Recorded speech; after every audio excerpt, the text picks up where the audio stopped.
Episode 4. The Blood Beneath the Church. There is a silence that comes after you curse your own bloodline. It doesn't arrive all at once. It creeps in. Slowly. Like smoke under a door. For AFI Madhu, that silence came the night after she poured the black gourd on the altar steps of Blood River Ministries International. She expected retaliation. She expected nightmares. But what came instead was quiet. Too quiet. She didn't sleep that night, not because she was scared, but because the air itself felt dead. The usual whispers were gone. No ghostly knockings. No shadows at the window. Even the rats refused to move. It wasn't peace. It was the calm before the curse. And the curse came the next morning. At exactly 7:06 a.m., a boy no older than 8 appeared at the front gate of her hideout in Erivu. He had no shoes. His shirt was torn. But what made AFI freeze was the object in his hand. A piece of her mother's veil, the same one they buried her in. The boy didn't speak. He simply walked toward her, arms stretched out, and dropped the cloth at her feet. Then he opened his mouth. And her father's voice came out. You spilled blood on holy ground. Now the ground will spill blood back. The boy collapsed on the spot. His eyes rolled back. Dead. Just like that. AFI screamed, but not for the boy. No, her scream was for what she saw behind him. The dirt road outside the gate had turned red. Blood. Flowing uphill. Crawling toward her door like it had a mind of its own. The snake was coming. Desperate, AFI returned to Pa Olarunleek, the blind spiritualist. She hadn't even made it into his compound when she saw the crows. Hundreds of them. Lined across the fence. Silent. Watching.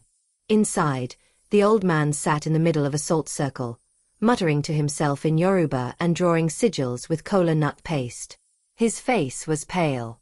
Sweat glistened on his forehead. He looked up at her and whispered, "It's no longer a family curse. You made it a war." AFI dropped to her knees. "Then teach me how to fight." The old man hesitated. "If you want to kill the serpent, you must go to its nest." She knew what he meant. Not the church. The house. The original one. The ancestral home in the forgotten village of Otomokpo, deep in the forest. The house her grandmother, the priestess of the cult, built with her own hands. A house that hadn't seen daylight in over 40 years. AFI had only been there once as a child, during a funeral. She remembered 2 things. The air smelled like burnt feathers.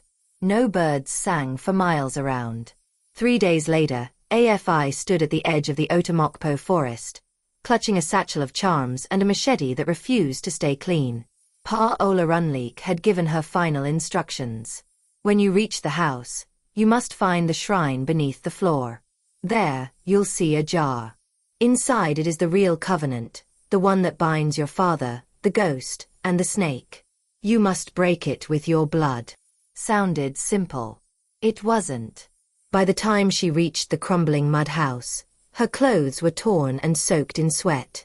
She hadn't seen a single animal the entire hike. Not even insects. Just silence. And bones. Small ones. The door opened by itself. Inside, time had stopped. Furniture untouched. Bowls still sitting on mats like someone just had dinner. A lamp flickered in the corner even though there was no oil in it. And in the center of the room, a trapdoor. She pried it open. What she saw underneath made her want to vomit. Skulls. Dozens of them. Arranged in circles, painted with dried blood. In the middle, a massive clay jar with carvings of snakes, women, and something that looked like her father, but with no eyes. She stepped down into the shrine. As soon as her foot hit the ground, the walls screamed. Not metaphorically. The mud literally opened mouths and wailed. Then, the ghost appeared. Her mother. But not like before. This time, her form was twisted. Her jaw hung too low. Her eyes were all white. She floated inches off the ground, drenched in wet funeral robes, her voice distorted. You think breaking the jar will set you free? AFI trembled. I think it will break him. The ghost lunged. They fought. Not with fists, but with spirit. AFI raised her charms. The ghost shattered them. She chanted the blood oath she had learned from Pa Olarunleek, and the ghost wailed in pain. The snake slithered from the walls. Huge. Fangs long as daggers. Eyes glowing like molten gold. AFI did the unthinkable. She cut her palm with the machete and smeared the blood across the jar. The jar cracked. The snake roared. The ghost howled. The shrine began to collapse. Skulls burst like eggs. The air turned black. And AFI. She passed out. She woke up 3 days later in a hospital bed in Erevu. No one knew how she got there. But the news on TV told her everything she needed to know. Prophet Kwakumadu had been found dead. In his prayer room. Naked. Eyes wide open. No signs of struggle. No heart failure. Just a look of unspeakable terror frozen on his face. As for the church, it burned to the ground during a thunderstorm. No lightning. No fire source. Just flames. And screams. And the last image anyone saw before the cameras melted? A massive black snake, coiled around the altar, melting into the floor. Like and subscribe for episode 5.